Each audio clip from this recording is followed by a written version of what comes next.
Special debate ముఖ్యంగా Iran Israel దాడికి సంబంధించిన వార్తలు మనం రోజు చూస్తూ వస్తున్నాం. ఆ ఘర్షణలు అవి కూడా ఇప్పట్లో ముగిసేలా కనిపించడం లేదు.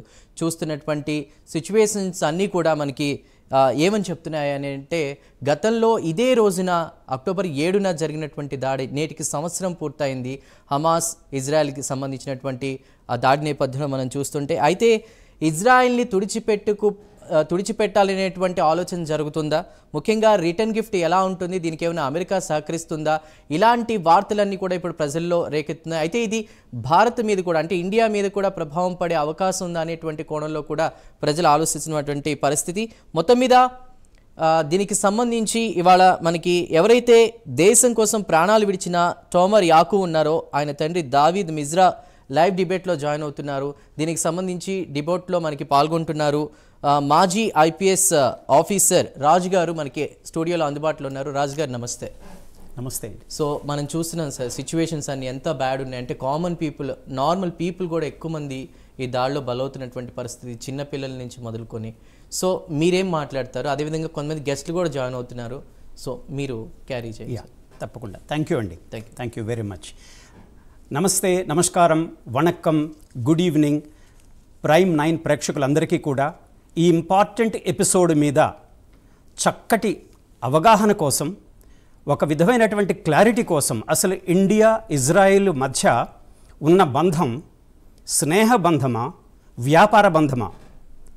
కొన్ని అగ్రరాజ్యాలతోటి భారతకు సంబంధాలు వ్యాపార సంబంధమైనవే తప్పించి స్నేహ సంబంధం అనేది మనకి ప్రస్ఫుటంగా కనిపించేది ఇజ్రాయిలీతోటి, తర్వాత రష్యాతోటి. అయితే అక్టోబర్ 7, 2023న ఇజ్రాయెల్ చరిత్రలో ఒక దుర్ఘటన, ఆ దుర్ఘటన అది మరువలేని నేను ఎలా అన్నది, ఒక టెర్రరిస్ట్, హమాస్ లాంటి terrorist tribe of Nova festival రైమ్లో జరుగుతున్న దాని మీద ఉదయాన్నే కర్కశంగా, రాక్షసంగా అక్కడున్న అమాయకమైనటువంటి ప్రజల మీద వాళ్ళు ఫెస్టివల్ జరుపుకుంటున్నారు. ఫెస్టివల్ అని కూడా చూడకుండా ఈ నరరూప రాక్షసుల వంటి హమాస్ టెర్రరిస్టులు రమారమి 1200 మంది ఆ ప్రజలని పొట్టన పెట్టుకున్నారు. అయితే ఈ దౌర్భాగ్యపు సంఘటన జరిగి ఈ రోజుకి 1 సంవత్సరం కావటం. అయితే ఇలాంటి సంఘటనని మనం మర్చిపోదామా? ఏదో జరిగిందిలే, అది మన కంట్రీలో కాదు, ఎక్కడో పరాయి దేశం, ఆ దేశానికి మనకి ఎలాంటి సంబంధం లేదు కదా, దాని గురించి చర్చించాల్సిన అవసరం ఏమిటి అని మీ మనసులో ఒక రకమైనటువంటి అనుమానం కలగవచ్చు. అది సహజమండి. అలా అనుమానాన్ని నివృత్తి చేయటం కోసం ఇజ్రాయిలుతోటి మనకి సత్సంబంధాలు ఎంత అవసరమో నేను అన్నాను. మనకి ఇది స్నేహ బంధం, వ్యాపార బంధం కాదు అని. ఈ విషయాల్లో మనం దీని గురించి కూలంకుషంగా తమ ప్రాక్టికల్ లైఫ్ ఎక్స్పీరియన్సెస్ని మనతో షేర్ చేసుకోవటం కోసం ఇప్పుడు మనతో ఉన్నారు, ఇజ్రాయిల్ నుంచే ఉన్నారు మన తెలుగువారు కారుమంచి ప్రశాంత్ గారు, రెవరెండ్ డాక్టర్ డేవిడ్ బ్రాన్హామ్. వీరు మన తెలుగువారండి, మన విజయవాడ నుండి.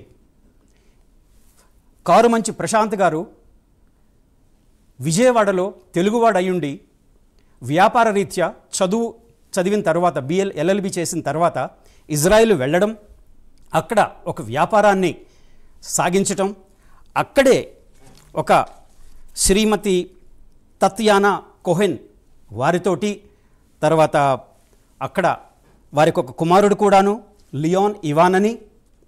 తన ప్రాక్టికల్ ఎక్స్పీరియన్స్లో ఒక భారతీయుడిగా, ఒక తెలుగువాడుగా మీరు సమయాన్ని వెచ్చించి మీ యొక్క అనుభవాలని గత సంవత్సరంలో ఎలా జరిగాయి అన్నది మా తెలుగు ప్రేక్షకుల కోసం మీరు ముందుకు రావటం అన్నది చాలా ఆనందదాయకం అండి. ప్రశాంత్ గారు, మీకు I welcome you with whole heartedly. వీరితో పాటు మనకి ఇంకొక తెలుగువారు రెవరెండ్ డాక్టర్ డేవిడ్ బ్రాన్హామ్. వీరు కూడా విజయవాడ నుండి. వెల్కమ్ రెవరెండ్ డాక్టర్ డేవిడ్ గారు. వీరికి గత 2000 దాదాపుగా 20 ఏళ్ళు, అంటే 2 దశాబ్దాలుగా విజయవాడ తదితర ప్రాంతాల నుంచి మన పిలిగ్రిమ్స్ని ఇజ్రాయెల్కి తీసుకువెళ్ళడం, చక్కటి సత్సంబంధాలను ఏర్పాటు చేసుకోవడంతో వీరికి ఇజ్రాయెల్ ప్రభుత్వం వీరి యొక్క సేవలను గుర్తించి good will ambassador of Israel అన్న ఒక ఆనర్ని వారికి ఇవ్వటం జరిగింది. వారు కూడా మనతో ఇప్పుడు ఈ డిబేట్లో పాల్గొనటం, వారి యొక్క అనుభవాలని వారు వస్తూ వెళ్ళటంతో వారికి ఎలా ఉంటుందంటే మారుతున్న పరిస్థితులకి వీరు వెళ్ళటం, చూసి వెనక్కి రావటం, ఇది మనకి చక్కటి ఒక అవగాహన క్రియేట్ చేసేందుకు ఉపయోగపడుతుందన్నది. Welcome reverend doctor David Branham garu. తర్వాత మూడో ఒక very important person who is none other than Shri David Mizrahi. He is instrumental in creating Indo-Israel agricultural projects. He is an Israeli by birth and he is an entrepreneur, agriculturist, and incidentally he was instrumental in initiating agriculture related projects in Andhra Pradesh, in Maharashtra also.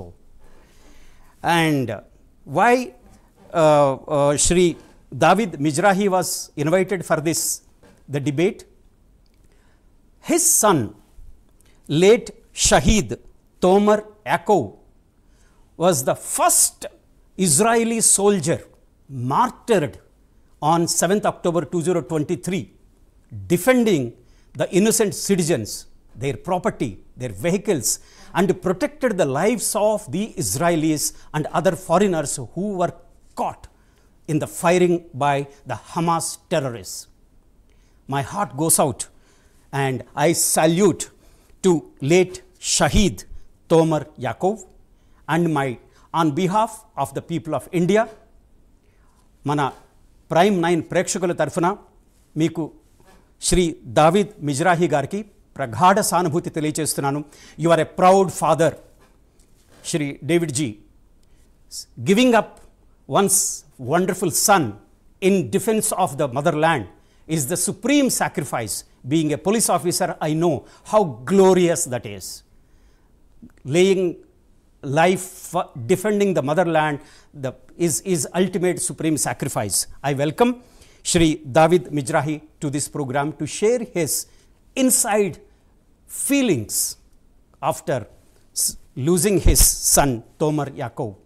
With this, I just want to bring our mana ప్రేక్షకుల కోసం October 7న ఏం జరిగింది అన్నది. ఉదయం 6 గంటలకి rhyme అన్న ప్రాంతంలో ఇజ్రాయలీలో tribe of Nova festival అన్నది వీరికి ప్రతి సంవత్సరం జరిగేటువంటి ఒక రిలీజియస్ ఫెస్టివల్ అండి. ఇజ్రాయలీసే కాదు, ఇతర దేశాల నుంచి వచ్చినటువంటి చాలామంది టూరిస్టులు కూడాను చాలా ఎంతో ఆనందంగా ఈ ఫెస్టివల్ని జరుపుకుంటున్నారు. హమాస్ టెర్రరిస్ట్, వాళ్ళని ముష్కరులు అనకూడదు, వాళ్ళు terrorist. They are evil from the hell. వాళ్ళు ఈ ఇన్నోసెంట్ సిటిజన్స్ మీద, ఈ సివిలియన్స్ మీద అమానుషంగా, అకృత్వంగా, విచ్చలవిడిగా ఫైర్ చేయటం, రాకెట్స్ ఫైర్ చేయటంతో నిజంగా 1200 మంది అమాయక ప్రజలు ప్రాణాలు కోల్పోయి ఎంత శోచన, ఎంత దయనీయమైనటువంటి ఘటన ఇది. అక్కడి నుండి 7th అక్టోబర్ 2023 నుండి సెప్టెంబర్ 24 వరకు ఇప్పటి వరకు దాదాపుగా 1706 మంది ఇజ్రాయిలీ సైనికులు మరియు భద్రతా సిబ్బంది ఆ ముష్కరులు, ఆ టెర్రరిస్టుల్ని ఎక్కడున్నా సరే ఏరి పారేసే కార్యక్రమంలో అసువులు బాయటం జరిగింది. ఈ సందర్భంగా అసలు భారతదేశానికి, ఇజ్రాయిలీకి మన వ్యాపార సంబంధాల గురించి మన కారుమంచి ప్రశాంత్ గారు మీ అనుభవాలు షేర్ చేసుకోగలరని. Reverend doctor David Branham garu మీ అనుభవాలు ఒకసారి మీరు షేర్ చేసుకుంటానని కోరుతున్నాను.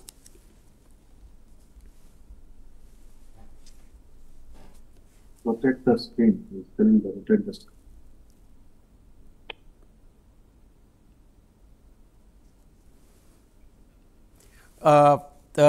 David Branham garu. Yes. Yeah, please go ahead. రాజు గారు, అలాగే మీకు ఈ ప్రైమ్ 9 ప్రేక్షకులందరికీ కూడా ఈ సాయంకాలం ముందు ఈ చక్కని కార్యక్రమాన్ని ఏర్పాటు చేసినటువంటి ప్రైమ్ 9 టీవీ ఛానల్ వారికి అందరికి కూడా శుభాకాంక్షలు తెలియజేస్తున్నాను. అక్టోబర్ 7 అనే ఆ రోజు జరిగినటువంటి సంఘటన మరి మానవ చరిత్రలోనే అత్యంత హేయమైన, భయంకరమైన, మనం ఎన్నటికీ కూడా మరవలేనిది, క్షమించలేనటువంటి ఘోరమైనటువంటి ఒక పాతకం అని మనం చెప్పొచ్చు. అలాంటి దమనకాండ మనం ఎప్పుడు వినలేం. అంటే ఒకవేళ ఎక్కడైనా దాడి జరిగితే ఒక పురుషులను లేదా ఆర్మీ పర్సనల్ను వెళ్ళి అటాక్ చేస్తారు. బట్ ఇక్కడ జరిగింది ఏంటంటే సివిలియన్ పాపులేషన్ మీదకి వాళ్ళు చొరబడి వచ్చి వాళ్ళు ఆ యొక్క సింహా తోరా అనే ఫెస్టివల్ మూడ్లో ఉన్నటువంటి టైంలో భయంకరమైన రీతిలో విరుచుకుపడి గ్రామాల్లోనికి అలాగే చిన్న చిన్న ఆ కిబూట్స్ లోనికి చొరబడి వెళ్ళి తల్లుల్ని, పిల్లల్ని, అలాగే వృద్ధుల్ని, అలాగే పెద్దలైనటువంటి తల్లి వయసు ఉన్నటువంటి ఆ వృద్ధురాండ్రను కూడా కనికరించకుండా, ఎలాంటి దయాదాక్షిణ్యాలు చూపకుండా ఇళ్లల్లోనికి చొరబడి వెళ్ళి వాళ్ళు ఫ్రిడ్జ్ల పక్కన, అలాగే మంచాల కింద, కబోర్డ్స్ లోపల దాక్కున్న వాళ్ళని బయటికి లాగి చాలా హేయమైన రీతిలో వాళ్ళని చంపటమే కాకుండా మానసికంగా, శారీరకంగా వారిని చాలా చిత్రహింసలు పెట్టారు. ఆడపిల్లల విషయంలోనైతే ఇంకా వాళ్ళు చేసినటువంటి ఘోరాలు మన యొక్క సోషల్ మీడియాలో చూసాము. షానీ లూక్ అనేటువంటి ఒక అమ్మాయిని బాడీని పెరేడ్ చేసి గాజా వీధుల్లో హాఫ్ నేకెడ్ గా ఆ అమ్మాయిని పెరేడ్ చేశారు. అంతేకాకుండా అసలు ఏ విధమైనటువంటి దయాదాక్షిణ్యం లేకుండా ఆ మనుషుల్ని కాల్చుకుంటూ, చంపుకుంటూ విచ్చలవిడిగా ఆ గ్రామాలన్నింటిలో ఉన్న ప్రతి ఇంటికి వెళ్ళి వాళ్ళని భయభ్రాంతులు చేశారు. అది ఈ రోజున ప్రపంచం అంతా కూడా తలదించుకోవాల్సినటువంటి ఒక సంఘటన. ఈ మోడర్న్ సొసైటీలో అలాంటి బార్బారిక్ అండ్ హారిఫిక్ సిచ్యువేషన్స్ కి చోటు లేదు. అందరం దాన్ని ఖండించాలి. ఖండించకపోతే భావితరాల వాళ్ళు ఇలాంటి బాట పట్టేటువంటి అవకాశం ఉంది. సో ఇజ్రాయెల్ ఈ రోజు కాదు ఇలాంటి పరిస్థితి ఎదుర్కొంటుంది. బట్ ఈ సంఘటన అనేది ఎవరు కూడా మర్చిపోలేనిది. సో వారి కుటుంబాలకి మొట్టమొదట సానుభూతి తెలియజేస్తూ ఉన్నాను. మరలా అందరం కలిసి ఒక మాట అనాలి, నెవర్ అగైన్ October 7 అనే మాట మనందరం తీసుకోవాలి. ఇలాంటిది ఇక్కడ కాదు, ఏ దేశంలో కూడా జరగకూడదు. లాస్ట్ ఇయర్ ఇజ్రాయెల్లో జరిగింది. ఒకవేళ అందరూ దాన్ని కనుక సమ్మతిస్తే ఇంకొక దేశంలో జరుగుతుంది. అలా వాటిని గ్లోరిఫై చేస్తే ఇండియాలో కూడా జరగచ్చు, ఎక్కడైనా జరగచ్చు. సో ఇలాంటి వాటిని సమర్థించేటువంటి వాళ్ళు వాళ్ళ యొక్క అభిప్రాయాల్ని మార్చుకుని ఒకవేళ మనం ఏదన్నా సాధించాలి అంటే దౌత్యపరంగాను, శాంతి మార్గాల్లోనూ సాధించుకోవచ్చు. 1990s యాసర్ అరఫాత్ గారి గురించి మీకు తెలిసి ఉంటుంది రాజు గారు. ఆయన one of the great leader Palestine liberation organization కి. ఆయన హయాంలో ఆయన ఇజ్రాయెల్తో శాంతి కుదుర్చుకోవడానికి ఎక్కువ ఆశ చూపించడం వల్ల 93లో బిల్ క్లింటన్ గారి యొక్క ఆ పర్యవేక్షణలో ఆస్లో అకార్డ్స్ జరిగినాయి. ఆస్లో అకార్డ్స్ ద్వారా చాలా శాంతి ఒప్పందాలు కుదుర్చుకుని చాలా కాలం వాళ్ళ మధ్యలో ఇలాంటి డిస్టర్బెన్సెస్ జరగలేదు.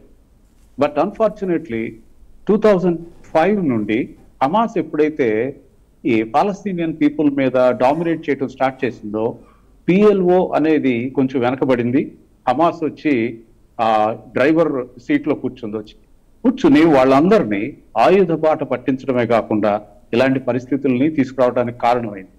So we are now looking forward that there would be bright future, and we also expect responsible leaders who would lead the people in the right way. అలాంటి దారిలో నడిపించాలి.